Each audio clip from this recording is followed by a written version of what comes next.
warahmatullahi wabarakatuh. Halo semuanya. Perkenalkan, nama saya Risa Dwi Irwani dengan NIM 201910401059. Program studi S1 Teknik Kimia, Fakultas Teknik Universitas Jember. Mata kuliah Kecakapan Komunikasi, kelas B dengan dosen Ibu Ari Susanti, STMT.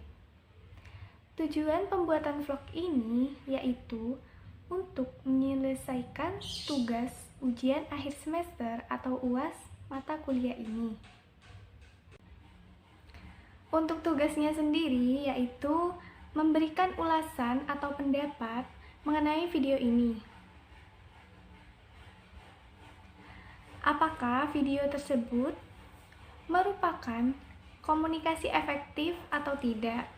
Sebelum itu, mari kita bahas terlebih dahulu komunikasi efektif itu seperti apa.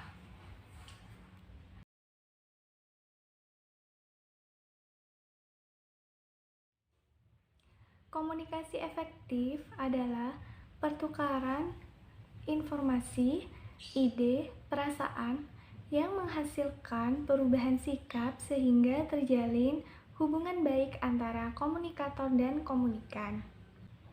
Pengukuran efektivitas dari suatu proses komunikasi dapat dilihat dari tercapainya tujuan komunikator.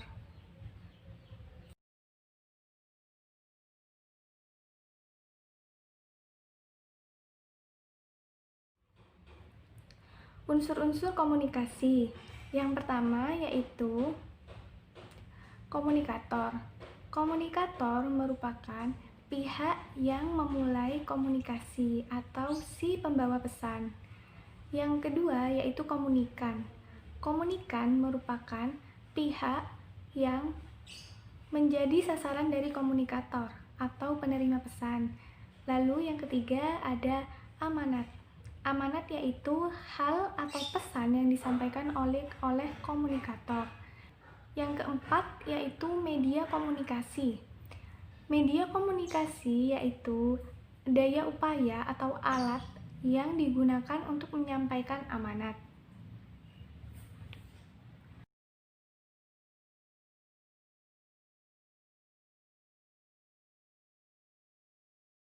Faktor-faktor komunikasi.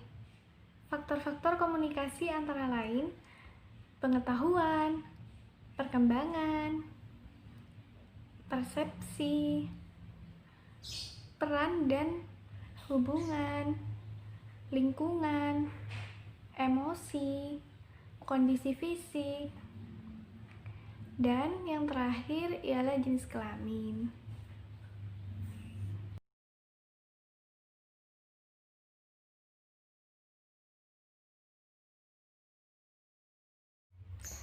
Selanjutnya ada hambatan dalam berkomunikasi. Yang pertama yaitu hambatan personal. Hambatan personal merupakan hambatan yang terjadi pada peserta komunikasi, baik komentator maupun komunikan. Hambatan personal mencakup sikap, prasangka, emosi, dan lain-lain. Yang kedua yaitu hambatan fisik. Hambatan fisik mencakup panggilan telepon, jarak antar individu, dan radio. Beberapa hambatan fisik dapat mempengaruhi efektivitas komunikasi. Hambatan fisik umumnya dapat diatasi. Yang ketiga yaitu hambatan kultural atau kebudayaan. Komunikasi yang kita lakukan dengan orang yang memiliki kebudayaan atau latar belakang yang berbeda mengandung arti bahwa kita harus memahami perbedaan dalam hal nilai-nilai, kepercayaan, dan sikap yang dipegang oleh orang lain. Hambatan kultural atau budaya mencakup bahasa, kepercayaan, dan keyakinan. Yang keempat yaitu hambatan lingkungan. Hambatan lingkungan mencakup tingkat kenyamanan, tingkat aktivitas, gangguan, serta waktu. Faktor lingkungan juga mempengaruhi proses komunikasi efektif. Pesan yang disampaikan oleh komunikator dapat mengalami hambatan yang dipicu oleh hambatan lingkungan, yaitu latar belakang fisik atau situasi di mana komunikasi tersebut terjadi.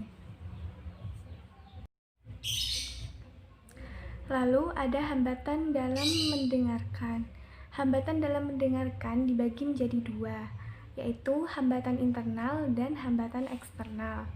Hambatan internal meliputi perhatian, prasangka, kurangnya usaha, dan kegagalan untuk mengakomodasi gaya mendengarkan yang beragam.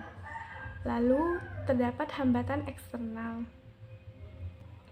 Hambatan eksternal meliputi pesan berlebihan, kompleksitas pesan mendengarkan, dan gangguan lingkungan.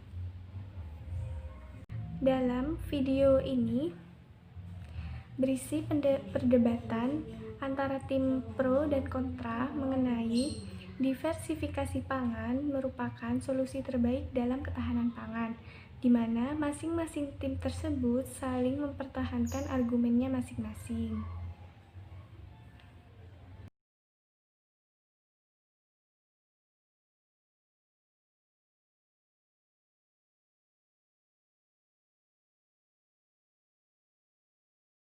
Berdasarkan penjelasan sebelumnya mengenai apa itu komunikasi efektif, unsur-unsurnya, faktor-faktor, dan hambatan-hambatannya, dapat disimpulkan bahwa video perdebatan tadi merupakan merupakan komunikasi efektif.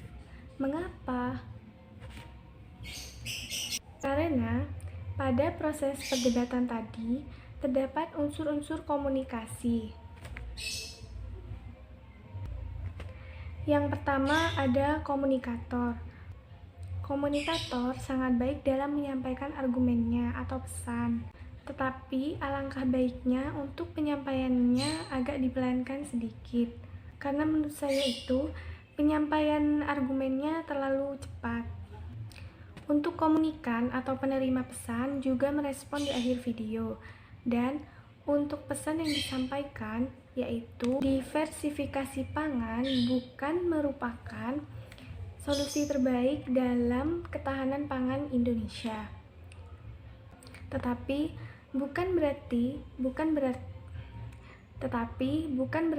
diversifikasi itu dihentikan. Karena masih ada solusi-solusi terbaik lainnya selain diversifikasi. Untuk faktor-faktornya, pengetahuan atau argumen yang disampaikan dalam perdebatan tadi sudah tidak perlu diragukan lagi. Lalu yang kedua ada faktor lingkungan. Lingkungan dalam video tersebut sangat mendukung karena tidak terlalu ramai dan terjadi di ruangan dan komunikasi tadi terjadi di ruangan tertutup, sehingga memudahkan dalam penyampaian pesannya. Sekian pendapat atau ulasan saya mengenai video perdebatan tadi. Kurang lebihnya mohon maaf. Wassalamualaikum warahmatullahi wabarakatuh. Terima kasih.